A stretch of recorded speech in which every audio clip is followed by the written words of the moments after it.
السلام علیکم ناظرین، میں پروفیسر حافظ محبوب تفسیر القرآن کا اگلا درس لے کر آپ کے سامنے ایک مرتبہ پھر حاضر ہوں۔ جیسا کہ آپ کو معلوم ہی ہے اس وقت ہم سورہ بقرہ کا ہم مطالعہ کر رہے ہیں۔ اس سے پچھلے درس میں ہم نے آیت نمبر 83 اس کو پڑھا، اور اس کے اندر اللہ جل شانہ نے یہود سے جو 8 عہد لیے تھے ان کا تذکرہ وہ پڑھا، اور یہ کہ انہوں نے کس طرح سے ان 8 کے 8 وعدوں کی وہ خلاف ورزی کی، ان میثاق جو تھے ان کو پورا نہ کیا۔ آج کی جو آیت ہے اس کے اندر پھر ایک میثاق کا ذکر ہے، تو یہ بھی ایک میثاق ہے جو یہود سے لیا گیا، لیکن یہود نے کس طرح سے اس میثاق کی دھجیاں بکھیری، کس طرح سے اللہ تعالیٰ کے اس حکم کا ایک طرح سے مذاق اڑایا، یہ میں آپ کے سامنے پیش کرتا ہوں۔ تو آج کا جو درس ہے یہ 2 آیاتوں پر مشتمل ہے، آیت نمبر 84 اور آیت نمبر 85 84-85۔ تو میں پڑھتا ہوں۔ اعوذ باللہ من الشیطان الرجیم، بسم اللہ الرحمن الرحیم۔ وَإِذْ أَخَذْنَا مِيثَاقَكُمْ لَا تَسْفِكُونَ دِمَاءَكُمْ وَلَا تُخْرِجُونَ أَنفُسَكُمْ مِنْ دِيَارِكُمْ ثُمَّ أَقْرَرْتُمْ وَأَنْتُمْ تَشْهَدُونَ ثُمَّ أَنْتُمْ هَؤُلَاءِ تَقْتُلُونَ أَنفُسَكُمْ وَتُخْرِجُونَ فَرِيقًا مِنْكُمْ مِنْ دِيَارِهِمْ تَظَاهَرُونَ عَلَيْهِمْ بِالْإِثْمِ وَالْعُدْوَانِ وَإِنْ يَأْتُوكُمْ أُسَارَىٰ تُفَادُوهُمْ وَهُوَ مُحَرَّمٌ عَلَيْكُمْ إِخْرَاجُهُمْ أَفَتُؤْمِنُونَ بِبَعْضِ الْكِتَابِ وَتَكْفُرُونَ بِبَعْضٍ فما جزاء من يفعل ذلك منكم إلا خزي في الحياة الدنيا ويوم القيامة يردون إلى أشد العذاب والله غافل عما تعملون۔ ترجمہ: اور جب لیا ہم نے وعدہ تمہارا کہ نہ کرو گے خون آپس میں اور نہ نکال دو گے اپنوں کو اپنے وطن سے، پھر تم نے اقرار کر لیا اور تم مانتے ہو، پھر تم وہ لوگ ہو کہ ویسے ہی خون کرتے ہو آپس میں اور نکال دیتے ہو اپنے ایک فرقہ کو ان کے وطن سے، چڑھائی کرتے ہو ان پر گناہ اور ظلم سے، اور اگر وہی آویں تمہارے پاس کسی کے قیدی ہو کر تو ان کا بدلہ دے کر چھڑاتے ہو، حالانکہ حرام ہے تم پر ان کا نکال دینا بھی، تو کیا مانتے ہو بعض کتاب کو اور نہیں مانتے بعض کو؟ سو کوئی سزا نہیں اس کی جو تم میں یہ کام کرتا ہے مگر رسوائی دنیا کی زندگی میں، اور قیامت کے دن پہنچائے جاویں سخت سے سخت عذاب میں، اور اللہ بے خبر نہیں تمہارے کاموں سے۔ تو ناظرین، اس میں یہود سے 2 باتوں کا بلکہ 3 باتوں کا ان سے عہد لیا گیا تھا۔ ایک تو یہ کہ آپ نے جو تمہارے بھائی بند قبائل ہیں، جو تمہارے اپنے ہیں، یعنی ایک تو ان سے لڑنا نہیں، ان کو قتل نہیں کرنا، ان کو مارنا نہیں، ٹھیک۔ دوسرا ان سے یہ عہد لیا گیا تھا کہ ان کو اس حد تک نہیں کرنا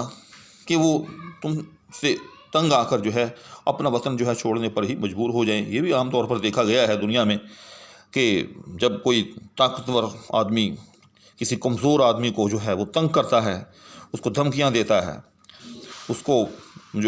کسی نہ کسی ہیلے بہانے اس کو اذیت پہنچاتا ہے، تو وہ بیچارہ جو کمزور ہوتا ہے وہ بالآخر وہاں سے کہیں اور جلا وطن ہو جاتا ہے، وہاں سے وہ منتقل ہو جاتا ہے کہیں اور ظاہر ہے اس سے اس کو جو نقصان ہوتا ہے معاشی طور پر، معاشرتی طور پر ایسا نقصان ہوتا ہے کہ اس کو وہ صدیوں وہ اٹھانا پڑتا ہے۔ یہ ایسے ہی ہے جیسے ایک درخت کہیں لگا ہوا ہو اور پھر اس درخت کو وہاں سے اکھاڑ کر کہیں اور جا کر لگا دیا جائے، تو ظاہر ہے اس درخت کی ایک مرتبہ وہ گروتھ رک جاتی ہے، اس کی جڑیں وہ خشک ہو جاتی ہیں، وہ درخت مرجھاتا جاتا ہے، بلکہ بسا اوقات یہ دیکھا گیا ہے کہ وہ دوسری جگہ جا کر درخت وہ ہرا ہی نہیں ہوتا۔ تو یہ ایک بہت بڑی اذیت ہے جو آدمی اس میں سے گزرے، اللہ تعالیٰ معاف فرمائے، تو یہ بہت ہی بڑی اذیت ہے۔ تو ان سے دوسرا عہد یہ لیا گیا تھا، دوبارہ ریپیٹ کر دیتا ہوں کہ پہلا عہد کیا لیا گیا تھا یہود سے کہ تم نے اپنے بھائی بندوں کو کبھی مارنا نہیں، ان کے ساتھ لڑنا نہیں ہے۔ دوسرا عہد کیا لیا گیا تھا کہ ان کو اس حد تک اذیت نہیں دینی کہ وہ تم سے تنگ آ کر وطن چھوڑنے پر وہ مجبور ہو جائیں۔ تیسرا ان سے یہ عہد لیا گیا تھا کہ اگر تمہارا کوئی بھائی بند قبیلہ کسی دشمن کی قید میں آ جائے تو تم نے پھر اس کو وہ فدیہ دے کر وہ چھڑا لینا ہے، ٹھیک۔ اچھا، اب ہوا یوں کہ یہ دونوں آیتیں یہ بنو قریظہ اور بنو نذیر کے حوالے سے ہیں، اور یہ دونوں قبیلے جو تھے وہ اوس اور خزرج کے وہ حلیف تھے، یعنی ایک ان میں سے اوس کا حلیف تھا اور دوسرا جو تھا وہ ان میں سے خزرج کا حلیف تھا۔ اب اوس اور خزرج جو تھے یہ آپس میں لڑتے تھے، تو جب یہ اوس اور خزرج جو تھے آپس میں لڑتے تھے تو بنو نذیر اور بنو قریظہ یہ ان کی حلیفی کے اندر یہ بھی آپس میں ایک دوسرے سے ٹکراتے، یعنی جب اوس اور خزرج آپس میں لڑتے تو بنو نذیر اور بنو قریظہ جو کہ یہود کے قبائل تھے یہ ان کے ساتھ ہو کر یہ بھی آپس میں لڑتے، حالانکہ تورات نے ان کو منع کیا تھا کہ آپس میں تم لڑیں۔ اب دیکھیں نا، غیروں کی لڑائی کے اندر یہ شامل ہو کر آپس میں لڑتے تھے، تو اس طرح سے یہ قرآن کریم یہ تورات کی جو ہے یہ پہلی خلاف ورزی کرتے، ٹھیک۔ پھر جب لڑائی زیادہ بڑھ جاتی تو اوس اور خزرج کے ساتھ یہ لوگ بھی جو ہے اپنے ترک وطن پر جو ہے مجبور ہوتے، اپنے گھر بار جو ان کو چھوڑنے پڑتے۔ تو اس طرح سے یہود جو تھے تورات کے اس دوسرے حکم کی جو ہے خلاف ورزی کے مرتکب ہوتے، یعنی اپنے بھائی بندوں کو، اپنے لوگوں کو ترک وطن پر بھی مجبور کرتے، ٹھیک۔ اب رہ گئی تیسری بات کہ اگر تمہارا کوئی بھائی بند کسی غیر کی قید میں جو ہے وہ چلا جائے تو آپ نے اس کو جو ہے وہ فدیہ دے کر چھڑا لینا ہے۔ تو پھر ہوتا یوں کہ جب اوس اور خزرج آپس میں لڑتے اور یہ ان کے ساتھ یعنی بنو نذیر اور بنو قریظہ جو ہے یہ بھی ان کے ساتھ شامل ہو کر لڑتے، تو جب جنگ ختم ہوتی تو یہ ایک دوسرے کے قیدی بنے ہوئے ہوتے، یعنی کچھ یہود جو تھے وہ اوس کی قید میں ہوتے اور کچھ یہود جو تھے وہ خزرج کی قید میں ہوتے۔ اب کیا کرتے، اب یہ دونوں قبیلے بنو قریظہ اور بنو نذیر جو تھے اکٹھے ہو جاتے اور کہتے کہ دیکھیں جی، ہم سے تورات میں عہد لیا گیا ہے کہ اگر ہمارا کوئی بھائی بند جو ہے دشمن کی قید کے اندر ہو تو ہمیں جو ہے وہ فدیہ دے کر اس کو چھڑانا چاہیے، یہ ہمیں حکم ہے۔ تو پھر یہ اکٹھے ہو کر جو ہے کبھی اوس کے پاس جاتے، کبھی خزرج کے پاس جاتے کہ ہم سے فدیہ لے لیں اور ہمارے بھائیوں کو جو ہے وہ آزاد کر دیں۔